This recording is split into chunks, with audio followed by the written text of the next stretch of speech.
So good morning all, and welcome to the launch of the first Me and My Health Hub, as it says, powered by Circular One.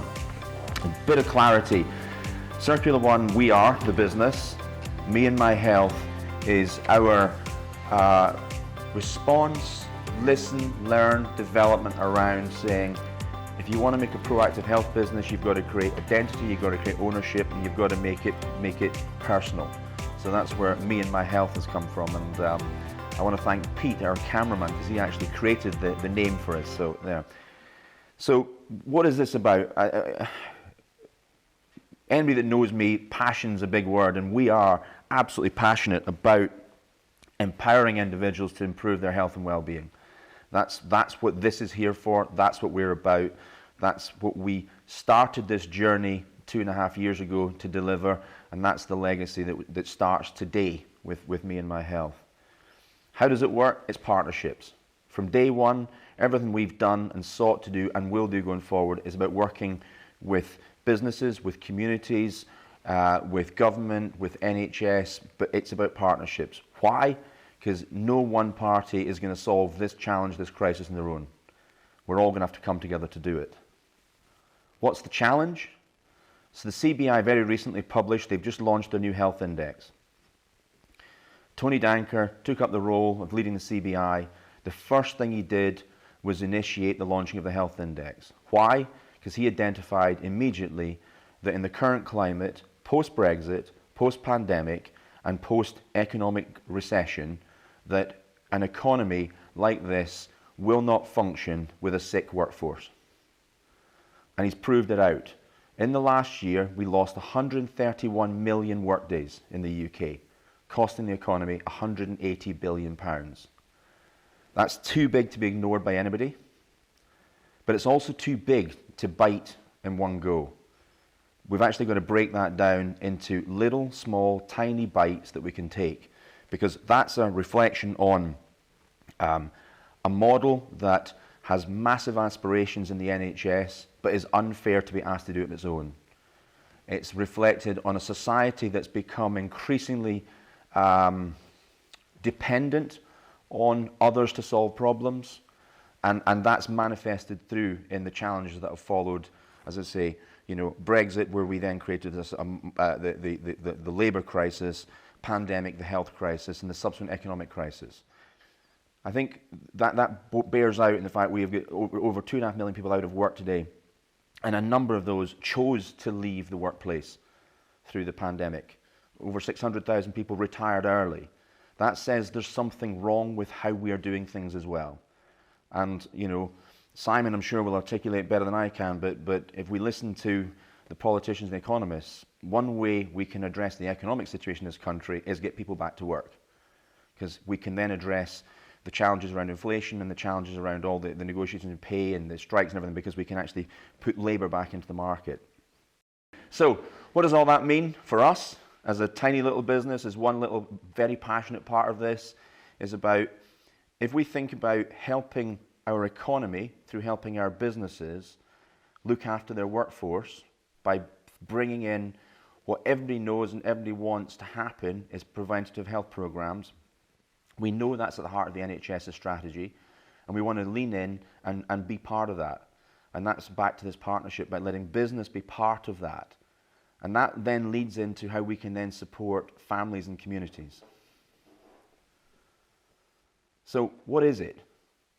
It's quite simple. There's lots of descriptions there. In my simple language, you can't manage what you don't measure. So it's creating a number of measure points at all different levels, through clinical, through diagnostic, through social, through mental, through checkpoint, through contact, through care, through engagement, and saying, let's understand more of the trigger points that we need to get to help people improve their outcomes, improve their lives. And really importantly, within all of this, is this country has the NHS. It's the jewel in the crown of this country. It's the thing we should be most proud of. It's an absolute cornerstone to how this country has been built, and it's the cornerstone to the future of this country. But I come back to it, it's not fair to ask the NHS to do it on its own. And if we bring business and NHS together, around the care of workforces and then into communities. That's a partnership that will allow us to get out of the economic challenges we're in. It's to compete with the world, to attract the right people to come in here and work here and live here and invest here. So to me, it's a massively important, integral relationship that's got to come together. It's not fair for business to sit back and say, go and fix my people, bring me more people. Because the companies that don't do that, the companies that do invest in their people, are the better companies. They're the higher performing companies. They've got the best cultures. They've got the best values. They're delivering. And so what we want to do here in Barrow is bring the first hub here. This is a town with lots of challenges, but lots of opportunities. It's a very important part of the country for lots of reasons. And we want to help celebrate that by bringing, from our point of view, brilliant businesses alongside us. Paul Roberts from GPDQ standing there is a colleague of ours. Paul runs an online GP business with 300 clinicians. That's not saying we want to take away from the local partnership. It's saying we want to lean in and support and work alongside the local GP population, work alongside the NHS, work alongside business, and bring other such partners to the table here in Barrow in this hub. The whole principle of this model is we want to start supporting corporates, support businesses. Because if we lean in and support businesses to support their workforce, that then creates a framework to support the families. If we want to drive a behavior change and a lifestyle change, you can't do it all in the boardroom. You can't do it all in the shop floor. It has to be in the family home. It has to mean something. It has to be a change. We've set up here in Barrow the Community Partnership Programme, which many people here are part of. We're very proud of being that and being part of that with others. And we're going to be starting to look to bring in ESG money alongside public funding to help support initiatives, to help listen and respond and be part of the solution, and hopefully help innovate solutions that are part of improving the health outcomes led through the business world. And we want to work alongside the NHS. As in, we want to be a proud partner alongside who are helping to make a difference with all the stakeholders we work with. Why is this really important? Because we believe that if you give people an incentive to change, they can change. Digitization, gamification has brought that. We want to look at the idea of building a health score, creating behavior change drivers using principles like nudge and social prescribing. Today, we have one of the world's largest global reinsurers meeting with us on the 12th of January about coming on board and developing an insurance program that means that people who are prepared to make improvements in their outcomes will get access to preferential insurance at all levels. So any MD that's been through any form of health program that's prepared to put their data forward in an anonymized way will then get access to things. We have 2 of the national retailers keen to come on board and start offering vouchers where if you improve your outcomes, you start getting access to vouchers to work in certain food groups. Now, personally, I believe that's a solution that starts to make a material difference because it helps families and it helps communities. We're working with the team at Lancaster University, starting to look at the environment that we operate in. Their business school's done some really interesting work looking at the landscape of business today as a result of Brexit, COVID, and recession and war, and what that means to business communities, not just in the global sense, but in the local sense. What does it mean locally? And therefore, what does that landscape change mean for the business? So in other words, are we understanding what our people are living with today? And probably not enough. So that education piece is really important. And activity vouchers, Cumbria is a beautiful county with a massive tourism economy. We want to start getting tourism linking to health. So it's all about creating a reward framework. So this is not about us saying we want to come in and be the health player. We want to help to facilitate proactive health programs, starting with business, through families, through communities, working with the NHS and others to start and help drive behaviour change. That's the commitment. So we're starting with this pilot here in Barrow. We're inviting businesses in the whole of Cumbria to come forward and bring 20 employees forward to start and be part of this journey. And here's the cool thing. We are holding ourselves 100% to account because we're bringing CBI's economic division alongside us to independently evaluate on behalf of us and those businesses. Because we know that if you invest in people, you get a return between 3 and 6 to 1 back. And we want to be able to demonstrate that. CBI went to the trouble of launching the health index. They've got some really important data there. And we want to bring that data here. So I started with 131 million and 180 billion, too big to even think about. Let's take it down at what it means to a business here in Cumbria. What does it mean? What does it mean here in Barrow? What are we going to do? We're going to be looking at, people will go in through a health check questionnaire. They're going to have a physical health check. There's an online GP consultation. There's a care management program. Really important to emphasize this. One of the things that we know is concerning people about this sort of program is we're going to flood the NHS with people who are coming to the door because they've got something happen to them. No. Mike Tate, who unfortunately can't be here because he's recovering from COVID, runs a business called Patient Advocate. Mike's one of our partners in Me and My Health. Patient Advocate has 130 former nurses today working with people as case managers, getting people back to work, getting people off sick, getting people back into the community. One member of our team, her partner, his arm got broken in a skiing accident. He got put back together in France. There was some issues with the recovery. He finally saw a consultant late summer, early autumn, and was told, you'll get an appointment in 6 months' time for an operation to graft something in and. I got Mike involved for a very small amount of money, and 5 weeks later the operation was had. That's what that service does. It doesn't queue jump, it just helps support the system. It works in partnership with. That's our commitment, Be That Partner program. What does it bring? Healthier workforce. What does that start with? Long-term absence. We think that's a key area for all businesses here in Cumbria. We've just heard the news, there's another 500 jobs coming into coal mining. We know there's an expansion here for people at BAE. We know we're needing more jobs to grow our economy. So we need people back at work. So that starts with healthier workforce. Miranda reached out after the last partnership meeting to the team at DWP. They want to get on board, DWP, so we can actually help people get back into work who are out of work using the same principles. That brings improved productivity. Simon will confirm, I'm sure, that we need that to get our economy moving again. And we're going to put evidence behind that through the independent analysis as put together by our partners in CBI. So that is absolutely enough for me. So thank you, and I'll now hand you over to Graham. Just got to make sure I'm on the right step for the camera. Good morning, and thank you, Stuart. Just going to bring you down to the sort of reality that's happening in Barrow. And I'm Barrow born and bred. I've grown up in New Barns. I've raised my family in Rysdale, and those two wards are in those 10% of those most deprived wards in England. I'm probably the opposite of what's happened to people in those wards, and I've managed to get where I am because I've had opportunities presented to me. I've worked for the council for over 30 years, and now as head of service, I'm responsible for environmental health and licensing, climate change, but the wider public health and population health roles that the council has to offer. I'm passionate about my time, and I'm really proud to be a Barrovian. However, health inequalities and deprivation go hand in hand. 12 communities in Barrow fall within that 10% of the least deprived areas in England.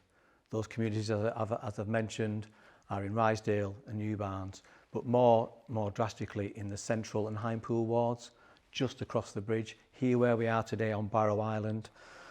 Those wards, alongside Ormsgill and Ormsgill and Drysdale. The average life expectancy in Barrow for males is 77.7 years, and for females 81.5, significantly lower than that of the national average. In Barrow, you can walk 30 minutes from the most deprived to the most affluent wards, and your life expectancy changes by 13 years. So that's the reality of where we are. The district also has other significantly worse rates, mortalities from all causes, mortality rates for cardiovascular diseases, suicide, those people attending hospital with intentional self-harm, alcohol-related conditions in adults, and more alarmingly within the under-18s. We are less physically active in Barrow, and we are more overweight, including our Year 6 children. The council are proud to be part of the community partnership here, and personally, having worked with BAE and Circular One during the pandemic, it's shown that that weekly screening and testing of staff at BAE has played a great big part in protecting our community, not just the workforce, and I'm glad Stuart's concentrated on workforce and keeping workforce, but the community as a large. We're really, I mean, that gave us some upsets in the press. Barrow, the most COVID cases, but that's because there was more testing, more isolating, and more protection for the community. There's no doubt that health screening has a positive effect. This Health Hub, the Health Hub programme, aligns with the priorities of the Public Health Partnership Programme for South Cumbria, and that's developing enhanced checks. So it's aligned exactly with your what you're intending to do, Stuart. And finding those cases early is really important. But moving forward, as many of you will know, Barrow Council, along with South Lakes and Eden and half of Cumbria County Council, will be forming Westmoreland and Furness Council in next year, on April the 1st. And at this morning's Shadow Cabinet meeting, newly elected members will be recommending approval of the Council's plan. That's the new Westmoreland and Furness plan. And although Barrow being one of the most deprived districts in England, South Lakeland and Eden are amongst the least deprived. However, health and well-being, prevention and early intervention are key priorities and values that are underpinning the Council's plan. Supporting active, healthy, happy lives for young and old and enabling people to lead fulfilling independent lives, thriving well in their communities. The intention is that we're supporting everyone to start well, live well and age well. The new Council plan commits to reducing inequalities for all in Westmoreland and Furness, and will seek to reduce some of those wider inequalities in health outcomes. This means tackling those wider determinants of health, such as access to good quality housing, jobs, training, the local environmental quality, and enabling everybody to reach their full potential. And finally, testament really to, if you're given the right place to grow and the opportunities are presented in front of you, you can become something out of a deprived ward. I still live in Rysdale and I'm really proud to live in Rysdale. My family all live still in Barrow and all in deprived wards, and they're doing all right as well. So if you're given the right opportunities, you can make that change. Health inequalities are significant in Barrow. Anything that can reduce those inequalities is going to be a benefit to all. Early screening, early intervention, prevention, advising someone to take a different path, to get involved in things that are going to keep them healthier for longer, rather than becoming dependent on medication or for long-term surgery. It's all going to help the community together. Thank you. Thank you for welcoming me. There's always a problem with coming third in giving speeches, and everyone else has already stolen your lunch and said the good stuff. They've also got prepared speeches, whereas I'm just winging it, but I'll do my best. So I just want to thank Stuart in particular for setting this up and starting this initiative in Barrow. If I take you back, and Graham touched on some of this, when COVID first came here, none of us had ever experienced anything like it. And you know, I remember getting a phone call from the comms director at the hospital phoning me and saying, right, I really need your help now. There are some people doing testing in the car park. We're just testing procedure, nothing else. But I need you to try and get the message out that COVID isn't in Barrow, because people are starting to talk about it on social media. And we need that message out there. It's not here. It hasn't come to Barrow. Don't worry. This thing people are seeing on the news that's happening in Italy where hospitals are falling over, it's not here. And then very rapidly that turned, probably within a week or so, into a conversation with the then MD at BAE, who was really concerned about how you run a massive operation, 11,000 people working not quite cheek by jowl, but not far off, in an environment where suddenly we have to be 2 meters apart from each other, and we're worried about this disease that we know nothing about, and we don't know how deadly it might be, and we don't know what the impact on the NHS might be, and we don't know how our friends and family will survive through it. Things moved very, very quickly at the time, and it was a very, very strange environment. But that's how I first came into contact with Circular One, and we went through this stage of trying to learn about this disease ourselves, then trying to learn to live with it to a degree. And the testing regime that Circular One set up in the shipyard and actually up the road as well was just second to none. Absolutely remarkable how you got that number of people back to work safely, how you managed to manage the cases that we had, keep people safe, isolate them, and continue the work that goes on in that place with, I won't say no interruption, but with less interruption than you might have expected. And this stat always comes to mind when I think of it, which was at one point the ONS had figures suggesting that the rate of infection in the shipyard was lower than in the wider community. And that was because of the work you guys did and the system of testing and everything else and the controls that BAE put in. And that is absolutely remarkable in the face of an environment that was still incredibly fast moving, that we knew very, very little about indeed. And I think one of the things that drives me absolutely crazy about the way government works and the way that the programs we put in place work is that we focus all of our time on cure rather than prevention. We look at points of crisis, and whether we're talking about health and health outcomes, whether we are talking about criminal justice, whether we're talking about education, we look for those points where something's gone wrong because we know there's something to fix there. We understand it. So someone's committed a crime. We know what the criminal justice outcome for that needs to look like. We don't think so much about what an early intervention, so stepping into a school and having a quiet conversation with someone years before that may have happened, what kind of impact that might have. Because it's really difficult to quantify it. It's really difficult to say actually money spent there is going to lead to a good outcome over here. But we've got to get better at this stuff because you only need to look at the trajectory of the NHS and the amount of money that is being spent on underlying health conditions that are all preventable by talking to people, by changing small parts of their behaviour, by changing the way they live their lives.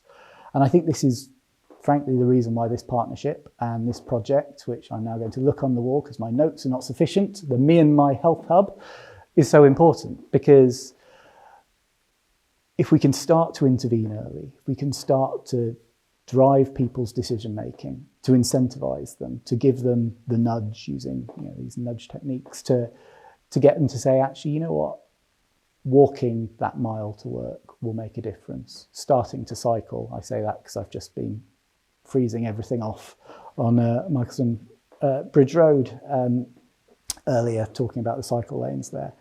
If you can start to make those sort of early interventions, and actually you can really start to make a change in the way people approach their lives, the way they communicate those changes with other people, and hopefully you can start that cascade effect. And that cascade effect is really important. If I go back to COVID, and Graham touched on this, in those early days, we had those terrible headlines. I think the Daily Mail had this headline with a picture of someone cordoning off the M6 with police tape, saying, Barrow is the COVID capital of the world, or Europe, or wherever it was. It felt like the world at the time. And it was based on the testing regime we had. The fantastic work that the pathology department in Furness General had been doing, the work that had been going on here. So we knew more about the scale of the problem than anybody else. But this is testament to the fact that data is really important, but you need to understand what that data is telling you. And I think one of the really interesting things about this partnership, and we were talking earlier about this, is the way this data can be used to really start to drive changes in people's behaviour. And frankly, this is where we need to get to. The last thing I wanted to touch on, and again, it comes from you, Graham, is these touch points in people's lives. So we know the challenges that we have in Barrow, and they are deep and they're intergenerational. So that 13-year age gap in what is only a few minutes walk between Harcourt and Ormsgill is profound. And the street you grow up on, the street you live in, should not make decisions for you about how long your life is going to be, the quality of that life. But getting to a point where you can intervene with people is really difficult. I used to chair the credit union in Barrow, and we used to run a scheme every year where we would give people money to set up an account with the credit union. We'd give them 25 quid to set up an account with the credit union. This is free cash, and we could not reach the people that we knew would benefit from this. They simply wouldn't take it up, couldn't engage with them at all. People who frankly didn't need 25 quid, they signed up hand over fist. But it's reaching those people, because if you are disconnected from society, you are financially excluded, you're not on the internet, chances are your children aren't going to school, are not, you will have underlying health problems which you are not helping with the way you live your life. Chances are you're more likely to get involved in crime and criminal enterprise. And you start to get more and more and more isolated. So the more we can do to introduce touch points with people, where whether it is a conversation with a teacher, whether it is a conversation with someone who's serving you and giving you health advice, the more chance we have to actually reach people and to start to turn that journey around and start to narrow that gap of 13 years to 12 to 11 to 10. My maths isn't great, but I believe it goes down to 0 at the end of that. And that's why initiatives like this are so important. So I just want to say thank you so much to the team at Circular One and all the partners in the community who've been engaged in this for probably about 18 months now, taking us through very colourful pictures on the walls upstairs to this now, an actual tangible launch that should make a difference to people's lives. So, well done, and thank you. I now need to call on you, Simon, to, have you got the scissors? Where's the scissors? Oh, right. I can pretend. To formally open the health hub. This is very exciting. There we go. Is that all right? Okay. I do get to cut it after this, right? Yeah, okay. Okay, let's go for it. Okay, 1, 2, 3, 4, 5, 6, 7. There we go.